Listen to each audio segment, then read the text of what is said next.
ہم سب کو اس بات کا آئیڈیا ہے. اب ناظرین، ایک تو یہ جو بیانیہ بنایا جا رہا تھا پی ایم ایل این کی جانب سے یا جو صحافی پی ایم ایل این کے بہت قریبی ہیں ان کی جانب سے کوئی ڈیل شیل ہو رہی ہے، تو ان سب کے منہ پہ تو پڑی ہے چپیڑ. ڈیل تو کوئی نہیں ہو رہی، ڈیل بھی کوئی نہیں ہو رہی. عمران خان صاحب کو دھوکہ دے کر دوسرے اسپتال میں پہنچایا گیا، اور عمران خان صاحب کو حیرت اس لیے نہیں تھی کہ ان کو آئیڈیا نہیں تھا ان کے ساتھ کیا ہو رہا ہے، اور اس کے بعد انہیں وہاں سے واپس اڈیالہ جیل منتقل کر دیا گیا.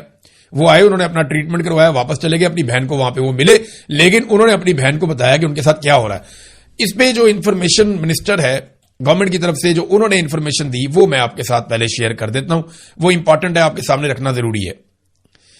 انفارمیشن منسٹر نے کہا ٹویٹ کرتے ہوئے کہ سپریم کورٹ کے فیصلے کی روشنی میں قیدی کو 20 اور 21 اگست نام نہیں لیا، قیدی کو 20 اور 21 اگست 2026 کی درمیانی شب مناسب حفاظتی انتظامات کے تحت اسپتال لے جایا گیا. یاد رکھیے گا عمران خان کے دور میں نواز شریف کا نام لیا جاتا تھا، قیدی کہہ کے مخاطب نہیں کیا جاتا تھا، میاں نواز شریف کہا جاتا تھا، سابق وزیر اعظم ساتھ لکھا جاتا تھا. لیکن یہ اتنے کم ظرف لوگ ہیں کہ عمران خان کا نام بھی نہیں لیتے. قیدی کو 20 اور 21 اگست 2026 کی درمیانی شب مناسب حفاظتی انتظامات کے تحت اسپتال لے جایا گیا. ماہر امراض چشم، ماہر امراض قلب اور فزیشین سمیت متعدد مستند ڈاکٹروں کی ٹیم نے ان کا تفصیلی معائنہ کیا اور انہیں طبی طور پر صحت مند قرار دیا. ان کی ہمشیرہ محترمہ عظما خان طبی معائنے علاج کے تمام مراحل کے دوران موجود رہیں. یہ تمام عمل مکمل ہونے کے بعد انہیں 21 اگست 2026 کی صبح تقریباً 5 بجے اڈیالہ جیل واپس منتقل کر دیا گیا. پھر آگے کہتے ہیں جی کچھ چیزیں اس میں اور بھی ہیں. انہوں نے اضافہ کیا کچھ مزید تفصیلات کا کہ طبی معائنہ پیمز اسپتال میں کرایا گیا جس میں الشفا کے ڈاکٹر بھی موجود تھے. پی ٹی آئی کے کارکنوں کی طرف سے جو سیکیورٹی کی صورتحال الشفا اسپتال کے رستے میں اور باہر پیدا کی گئی اس کے پیش نظر ان کو پیمز اسپتال لے کر جایا گیا اور طبی معائنے کے مطابق وہ صحت مند پائے گئے. کیونکہ یہ سوال اٹھنا شروع ہو گیا تھا کہ پھر آپ شفا میں کیوں نہیں لے کے گئے؟ عدالت کا آرڈر تو کرتا شفا میں لے کر جائیں. اب وہ کہتے نہیں باہر کیونکہ کارکن آ گئے تھے. اور بھئی کارکن تو رستے میں تھے، اسپتال کے باہر تو بہت دور دور تک بیریئر تھے، پورا سیکیورٹی کا بندوبست کیا ہوا تھا اور یہ آپ کی رسپانسبلٹی ہے سیکیورٹی کا بندوبست کرنا. یہیں پہ آپ نے امریکن صدر کو دعوت دی ہوئی ہے، آپ نے باقی دنیا کو دعوت دی ہوئی ہے کہ آپ آ جائیں سارے یہاں پہ. ان کی سیکیورٹی کا آپ بندوبست کر لیتے ہیں تو ایک سابق وزیر اعظم کی سیکیورٹی کا آپ بندوبست نہیں کر سکتے. یہ تو مذاق ہی ہے.